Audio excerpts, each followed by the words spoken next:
Hello everyone, Big Seven here, back for another SuperCoach BBL video. As I kind of foreshadowed last video, I anticipated that I was going to do well this round, and I ended up doing so. A round rank of 41, a season rank of inside the top 500, going up about 500 ranks this round. Very happy with my performance. Trying to get into the top 100 by the end of the season, and it's ambitious. It's probably not realistic. My team value isn't as good as the top teams, but it is something I'm going to strive towards, and hopefully I can keep making good trades like I did this week. So the four players I brought in, three of them I mentioned in the video. Hilton Cartwright batting at 3, performed really well, 118 points. Very happy with that. Chris Lynn, 105, had a good innings in the first game, and the strikers were really poor in the second game. But still, 105, you take that. And then Aaron Hardy with 111. And look, he's probably someone that could have scored more. Perth were a bit unlucky to be chasing in both innings, and their bowlers obviously a really elite bowling lineup, so they were chasing low totals in both. Aaron Hardy not out in both innings, 111, could have scored more. There were a few hard luck stories, and I had Hose who was caught by Bo Webster from an absolute screamer, but really, in the grand scheme of things, I was more on the lucky side this week. I was tossing up between Hose and de Grandhomme as my fourth trade in and settled on Hose.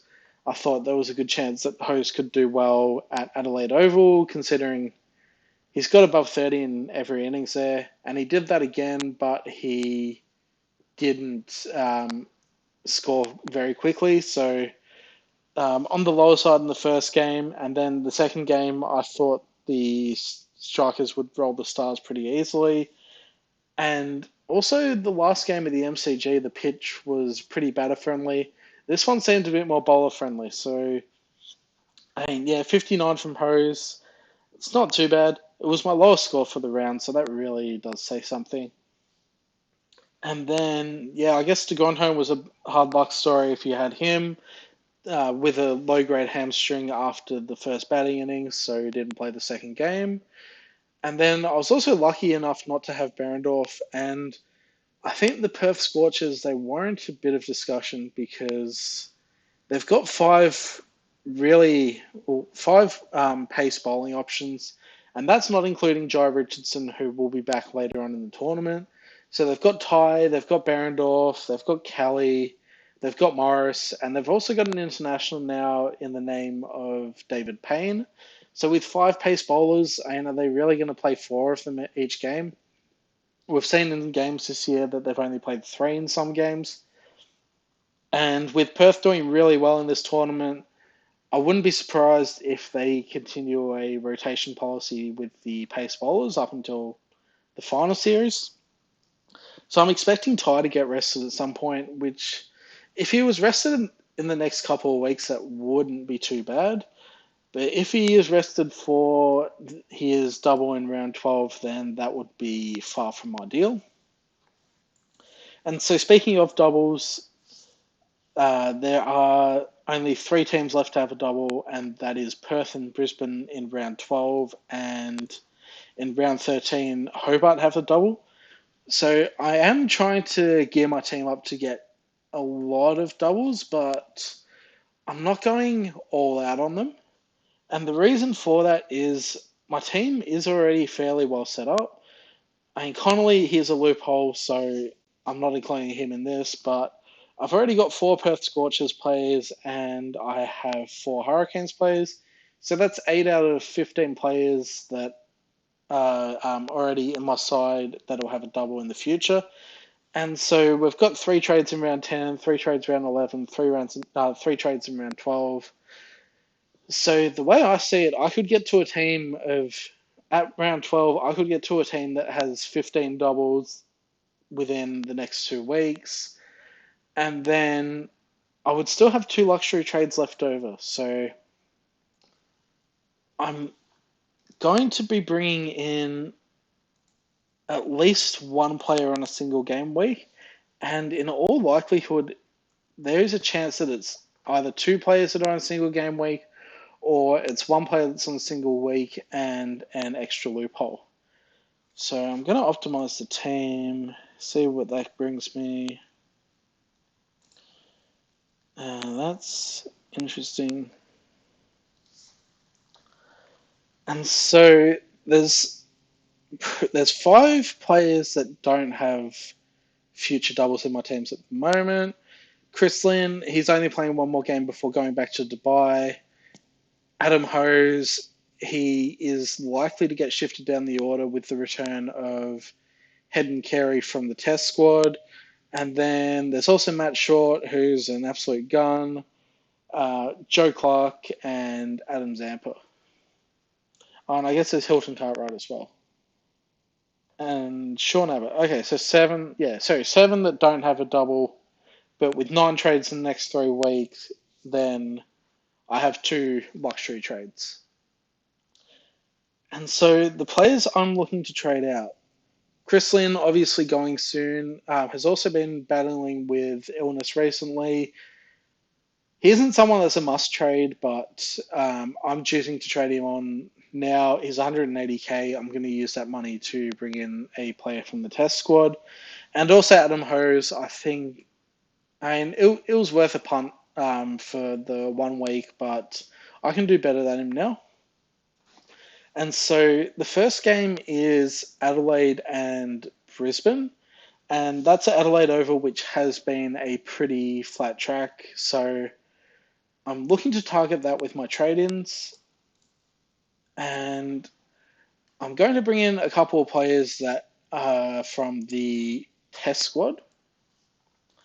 The first player is... Where is he? Alex Carey. A lot of people went early on him last week, expecting him to be available for the double, and him and Head decided to take a bit of extra time off and recharge, which is totally fine. 121k, he is a little bit underpriced. I expect him to open. I'm going to be monitoring team sheets pretty closely. If he doesn't open, then I'm not going to get him.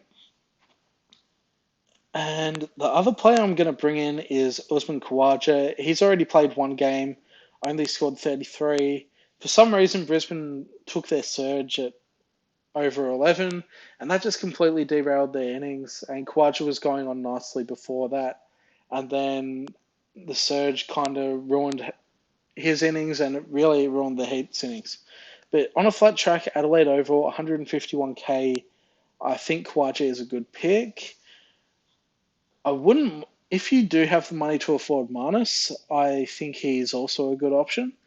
But I don't have the money of the top teams, and also I am carrying a lot of Hurricanes players that are over 100k, whereas people might have a bit of a more slim bench, and which means they could have more money on field. I wanted to carry these Hurricanes players all through the season though, because by the time we get to round 13, I could, if I really wanted to, I could get to 7 Hurricanes players that are all on a double. Whether that's a good thing or not, and who knows, but yeah, it leaves my options for the last round pretty open as well. So I'm going to get Kawaja, and then I'll show you how my team looks after that, because Kawaja, he's a long-term play with the double coming up. Carey, short-term play. He's going to be a 2-week punt, essentially. And with 1 extra luxury trade, I'm planning on using that as kind of, I guess, to keep my options flexible. So I'm going to loophole Carey. If he scores well, then I've got kind of 2 options. I can hope that Wade isn't back in the side. He has been dealing with mental health issues, and I hope the best for him. But if he doesn't end up playing, then that's best for my SuperCoach side. But if I really wanted to take Carey, then I can trade in a loophole in the name of Baxter Holt into my keeper line. And the other things I'm going to be doing, I'm going to be loopholing Hilton Cartwright, and I'm going to be loopholing Adam Zampa. And so with my third trade, Joe Clark is the one that's going to go for me.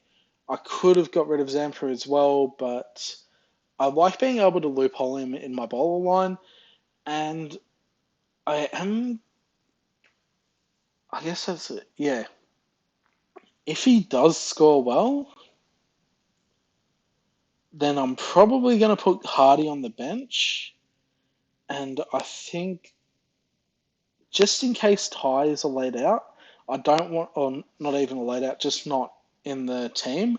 I don't want to be caught short trying to loophole and it going wrong and not having someone to cover Ty's score or Ty's lack of score. So I'm going to go Zampa as the emergency, and then Cartwright and Carey. And I've got Cooper Conley as a loophole. I can swing him with Hardy pretty easily. So I guess pending what happens in the last game, if I want to, just say for example, Ty is playing and Zampa scored well, then I'd be able to put Connolly onto my bowler field and take Zampa's score over Hardy. If, for example, Ty is out but Hardy plays, then Zampa would just come on for Ty. And so I'm really just using this last trade as my contingency. But I also want to get rid of Joe Clark, so I have to use that trade now, and I'm just going to put in Hayden Kerr as kind of a placeholder. But I can turn him into pretty much anyone I want, with the exception of like Steve Smith, who I think could be a really good pod, but I can't afford him, so I can scrap that idea. I think I would like to turn him into Berendorf, which I'd be able to afford. But I guess it all just depends on how my bench loopholes work out. And, there could easily be a scenario where Cartwright and Zampa both perform, but I've only got Connolly as the one loophole option at the moment. So rather than keeping with Kerr, I could decide to trade him down to a 50k player that's a non-playing player.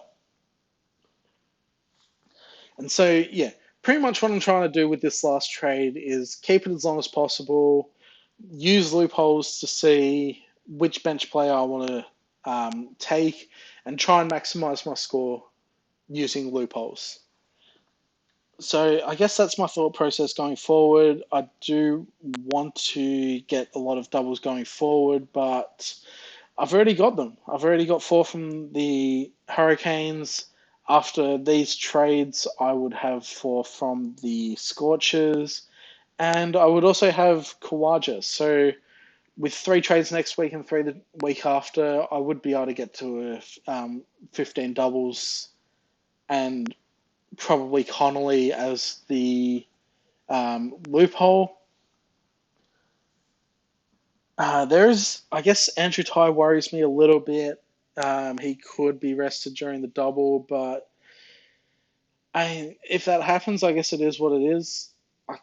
And yeah, in terms of vice captaincy and captaincy, I've given it a little bit of thought, and it's definitely tough. I'm going for Matt Shaw vice captain. Averaging 90, it's hard not to take him. But I guess the captaincy is going to be really interesting this week because I have no idea what I'm going to do, quite frankly. I don't have any stars players on field. Um, and I could, if I really wanted to get crazy, I could go a Cartwright captain, but that's not happening. And so I guess the question is, do I want to go a McDermott or a Wade if he plays, or do I want to go a bowler? Or do I want to go and use it on the last matchup where the Sixers and the Perth Scorchers are the 2 best teams in the comp, so they might limit each other a bit. So at this stage, I think I'm going to take a punt and go for McDermott in the captain. I'm really unsure about what to do with my captain. If you have any input, then put it down in the comment section below. I think if Short scores anything over 50, then I'm just going to take that. But yeah, I think this is what I'm going to do with my team. And we could get some news that changes everything. But yeah, my trade-in's Kawaja on a flat deck. I think he is a good chance to score well. If you wanted to get Marnus, then I think he's a good trade-in as well. Yes, he's going to lose some money, but points are more important than cash. Um, Carey and Head, both good options as well. I've gone with Carey because I think he will bat up the order. And also he provides a keeper loop. And then my third trade is going to be whatever best facilitates the highest score from my loopholes. And yeah, that's the way I'm going to go. Hopefully you've enjoyed the video and maybe it's given you a bit of ideas on how to set up your side for this week. I hope you do well. I know I'm not going to do as well as last week, but hopefully make a late push for the top 100. So thanks for watching. I'll see you for the next video.